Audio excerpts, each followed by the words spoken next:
Zvakaoma vedu we muri yeZimbabwe ndadzoka zvekare panapa ndine nyaya iri kuitika. Mai Chisamba vabva vaenda vakanopuwa mota nyowani. And a lot of people are bashing here, and some people are even celebrating with here. Zvinhu zvizhinji zvinongotaurika social media yeZimbabwe ndo zvaingori. Hatizvirambe. Tinozviziva zvinhu zvinenge zvichiitika. But chandada kuuya nditaura panapa i-update yenyaya yaMukanya Thomas Mapfumo Gandanga. Akabuda panapa chilanzi guma achitaura kuti zvoni ndiri kuda kuti tiite GoFundMe yekuti imba yaMukanya yanzi yaita se yabvira. Vanhu ndakataura nyaya yacho ndikati you guys are humiliating Mukanya. Why is it muri kuti panzi pari kuiwa 5,000 euro? Muri kuzobuda imimi motanga kutaura kuti mari iyo 5,000 euro yagadzirwa panzi pane 5,000 pounds. I mean 85 pounds ndo yagadzirwa chete. Out of mari yese iri kudiwa here, out of 5,000 pangobuda 85. Kuda kuti vanhu zvimwe zvese zvine zvichiitika vanhu havanangana basa nazvo. Vanhu vakatanga kuti aiwa iye wacho haana mbota ari kuida mari yacho. Imwe guys, kana asiri kuda mari yacho angadai akagadzira audio kuti handisi kuida mari yacho. Ndo vanhu vaanotoshanda navo, ndo majournalist anogara nawo padhuze nawo, mareporters ndo vanhu vake vemudhuze, vari mudhuze, ndo hama dzepedyo idzodzo. Vakataura kuti ichika dzatigadzira, vakatonyatsotaura pastatement rake akataura kuti zvoni nyaya iri kuitika ndekuti Mukanya ari kuti haana mari yekuti akwanise kunge achita se achigadzira 5,000 yacho kuti aripeji imba yake. Ndo nyaya yakabuda ichitaurwa. Zvokanzi Mukanya ane zvinhu zvake, ane mari, mune proof here kuratidza kuti ane mari yacho imimi.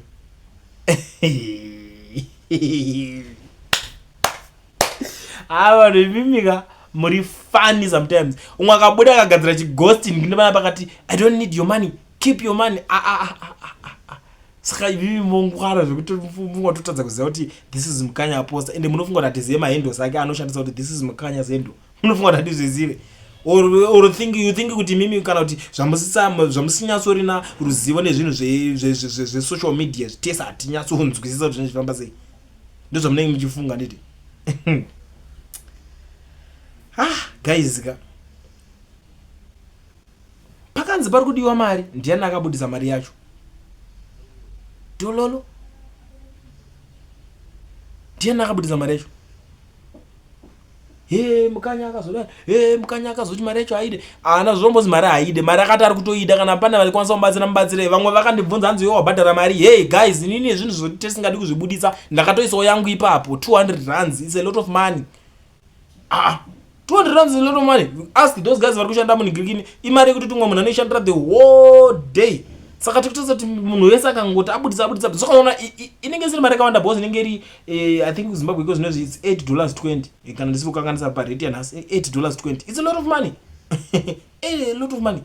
But I was like, okay, it's fine. Ndo zvanokwanisa kwano. Tese tikabudikira tikati tese tokada ninganzi aiwa Mukanya hasi kuida, Mukanya hasi kuida. Nhasi mai Chisamba vapuwa imwe mota, vapuwa mota. Vanhu vari kubuda vari kupopota. Macelebrity alesa. Imi munofunga kuti ndo pamuchatora macelebrity aya mukamaisa muhomwe makati ziyo celebrity vari kutoona. That is the tingati chiko. It's the disadvantage for you guys vanofunga kuti macelebrity pamwe achada kudairira nhamo dzevamwe vanhu vese. Those guys vanenge vachitonzwa wane nhamo, vobva vaona munhu anenge avabatsira, vobva vatenda kuti thank you very much mwanangu. Vanotenda nemoyo wese. Umwe akabuda Charamba muselauti, Charamba ngosiri kufanira kutora because vanhu vari kutambura. Charamba anongoti it's okay, neniwo ndanga ndichitotambura asi ndatopuhwa zvangu zvaita. Kwasi muri kungotaura musina kana anything yamunokwanisa kubatsira vanhu vacho at the end of the day. Saka zvinobatsira chiimi musingakwanisi kuvabatsira vanhu vacho? Munhu anongoti alright it's fine, zvamukutaura ndazvinzwa but hamusi kukwanisa kundibatsira, saka ndoita sei? Ndingokusiyai makadaro bosi, hamukwanisa kundibatsira. Zvinondinetsa zvacho, hamukwanisi kutaura, hamukwanisi kuuya muchindi offer help. Mukanya hanodaro, imimi ndimuri kutoda ndati lanzi goma ndianogara. Iwe ungofunga kuti ungaziva nezvinhu naMukanya kudarika that journalist when on the radio here. Mufunga kuti Mukanya tutara zvemunhu wekuti anenge achitoziva kuti Mukanya uchatogara pai. Tutara zvemunhu wekuti anenge achitogara achitotaura naye face to face, achitoziva lifestyle yanenge achitorarama ikoko. Ndiye munhu wotokutaura nezvake panapa. Umwe munhu but aiwa kana imimi ndimi muri kuda kunorerutsa atomboide mari iyo akati haide. Mune proof yekuti akati haide re. Aya. Umwe akatanza haisati nomboramba kumubatsirezo. Tomubatsirira papi? Minyaya yepe yataurwa muna kuinzwa imimi. Tobva tabuda totanga pamwe isusu toda kubenefita chipa zvinhu zvacho izvo. Hatisina kubenefita chipa zvinhu zvacho but tikuedza kutaura kuti mune imwe picture yamuri kutoratidza pazvinhu bozi vamwe makuda kutongeti aita nga asiri kuda zvinhu zvacho. Haana kuramba zvinhu kwamuri imimi, haana kuramba help kune maZimbabweans imimi, asi akaramba help kubva kuna Chivhayo. Chivhayo akamuofa 500,000 which is half a million yaisanganisira kuti panga pane imba. Mukanya tinokusanganisa inechi nemba then chaivo papane imba. Zvikazodii because Mukanya imba yanga yatoofa kuti nzimba yakutobuda mota mari extra zvakanzi ndikukupai as a pension ende ukatadza offer yake yanga iri hombe kadai so akati handisi kukwanisa kutora because zvinhu zvako zviningi nayo inini ndizvoiniki because maprinciples vanhu vekuti vanenge vachida kuningirira maelders mataraya vamwe vakabuda panapa vakandudza ranzi Mukanya angari sell out angari Westmith regime mutengesi muchichi kuzvijustify kumaZimbabwe soka neumwe asingatozive kuti kubatsira munhu kuita sei anenge achingowachuka kungotaura ipapo. Umwe akatonditi hanzi iwo wakutodawo mota kuda Chivhayo aya ini zvangu chero mukatiti ndakutodawo mota akatoti ndiofa indotora hangu ichoro makazara mukanditi tichibhozi hamuna kana cho mune muchindipa pongo yacho saka ndongoti handiwondipa shamwa imari yenyika yesi yako ende kana ndatotora futi nandipuwa maconditions ndotongodza kuti chibaba ngoma ndiyo zvandakanjingoita ndiri kukondinya zvandakanjingoita ndizvozvo. Because that guy haasi pakuti ari kuribhana kuti vanhu Chivhayo madaiso Chivhayo majonezana ari kungosvika ngoti wakagona shamari ndaona basa rako rongochiita ndafunga kuti ndiri kureward like what he did kuna mai Chisamba abva ngonzi mama makashanda makazobatanidza mhuri makadididi munofanira kutendwa munofanira kuappreciate baba paka fortune akawa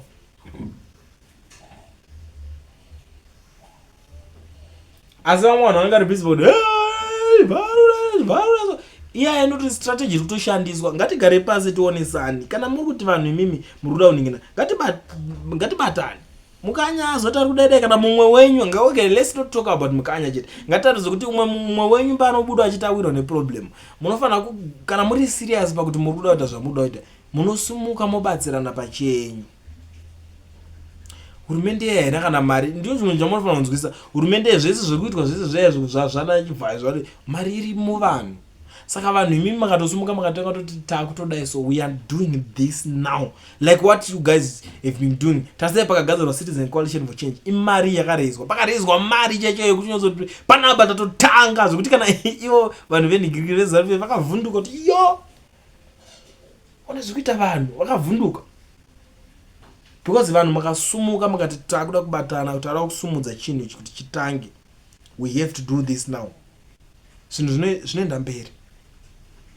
Ndaitotaura nomwe munhu ndikati ukona izve so pane challenge yekuti these guys veZANU mari vanayo vane political funding mari yavo yakawandisa vainayo because tarisa kuti nevamwe political players vanenge varimo vekuti tikutaura zvevanhu vakaita sana Chivhayo ivava vanenge varimo vanongobuda kuti parikudoitwa chakati ndikuofa ka 2 million ikakana tuka 4 million haasi kutaura kuti 4 million echiizikana pavanhu imari dzavanonofa kubackground because anoziva kuti ini matenders andichawana ipapo arikona kuita kana 100 million saka ndikuofa ka 4 million kuti musangano ende kumberi.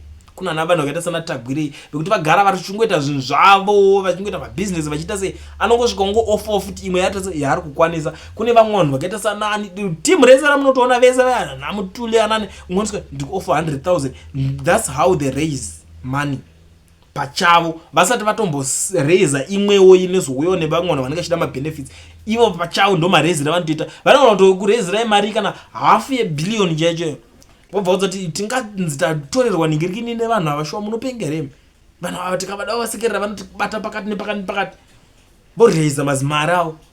So ndaita nomwe munhu ndikati unoona the best way vanhu muZimbabwe zvinhu zvokuti havakwanisa kunyatsozounderstand vakanyatsogara pasi tikanyatsoonесana guys toti alright for example ngatiti munhu obhadhara kana kuti let's say $1 per month yes struggle yekuti let's do this kwete kuti yekuti toti political party ndingoti dollar pamunhu pamwedzi wega nekuwanda kwevanhu vese vari kuti boze ngatiti for example vanhu vese tikada kuweka vanhu vese vanoti boze vazhinji toziva kuti hamuvhoti ende panozonzi parunovhotwa vanhu veopposition vanouya vari 2 million something but tikada kutarisa vanhu vekuti vanenge vasiri kukwanisa kuvhota vamwe vanodididi nekuda kwamareasons akasiyana-siyana vamwe vanozokwanisa kubva kudiaspora toti mwedzi wega munhu tongoti munhu wega dollar pongonzi every month pari kurezwa mari inongita kana 3 million every month 3 million panosvika 2028 ava pavanozosara vachiti tine mari ino takanhengena zvinhu zvine zvakabalansa pongonzi right iko zvinezvi parida kungoitwa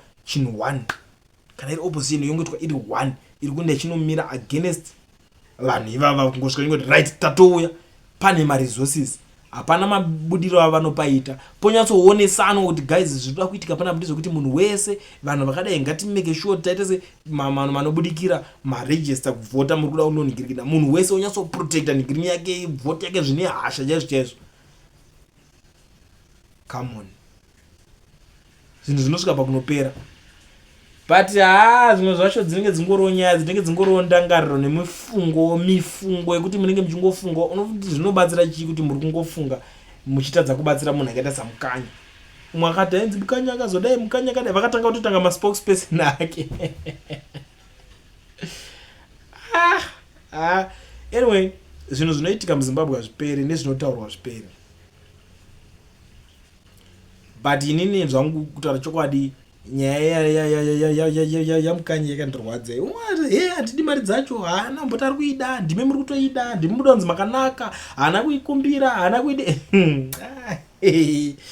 ndatenda zvangu vamwe vakatanga kuzobuda pana bhanzi mukanya ari kuzoti imba iyo yakaita zvekupiswa saka akaibudisa mari yemhomwe make vanozoipisa futi ndakati saka muri kuda kuedza kutaura kuti zvoni saka ponzi pobudiswa mari dzemhomwe mavanhu mari dzemhomwe mavanhu dzobuda dzopiswa futi here ndizvo zvamuri kutaura here kuti saka moedza kutaura kuti vanhu vasabudise mari musadilute kuna vanhu veintelligence dzeZANU-PF bande vanhu musadaro imimi nai munhu achida kubatsirwa ngaabatsirwe handitananga ri mumwe anyway ngatisangane mucomment section muchindiudzawo zvamuri kuona zvamuri kufunga panyaya iyo iyi.